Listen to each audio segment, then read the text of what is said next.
Good morning guys! Good morning mga ka-idol! For today's video guys, ay kakain ho tayo ng ating lunch na po guys, kasi tanghali na po guys. So, tip ko po sa inyo kung paano tayo makatipid ngayon sa ulam guys, dahil ho sobrang mahal ngayon ng pagkain guys. Pati ang bigays guys, kung maaari lang ay isang bottle na lang ho ang ating kakainin guys.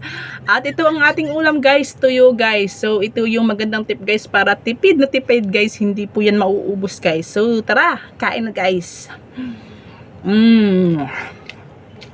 Ngayon lang guys, ang gagawin natin guys. Sarap. Sarap.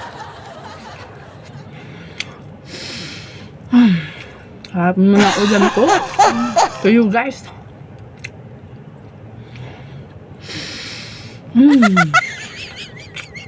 Napakasarap guys. Try nyo yung ganitong technique guys.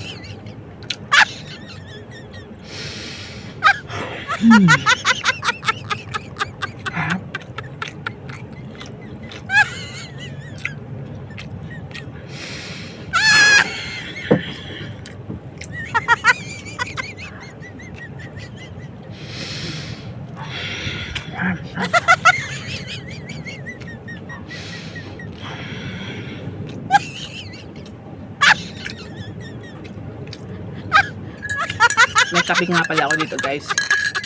Ito yung coffee natin guys, coffee black guys. Pares natin sa ating dried fish guys.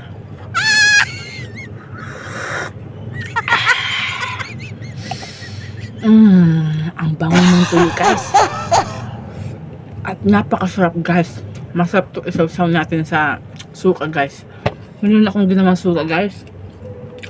Ito oh. Sausan natin guys. May sili pa to guys. So ganyan lang po ang ating mga peg guys. Ayan. Ganyan lang.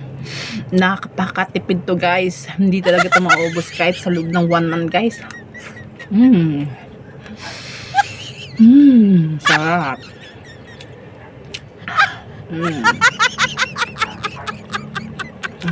Dami na.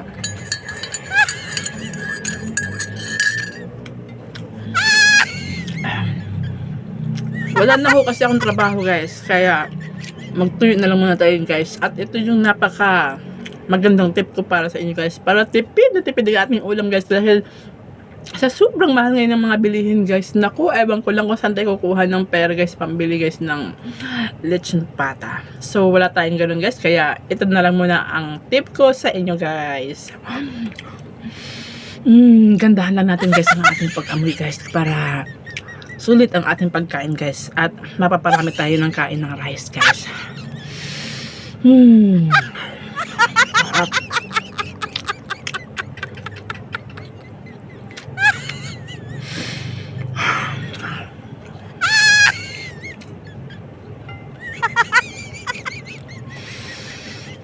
Sarap, yummy.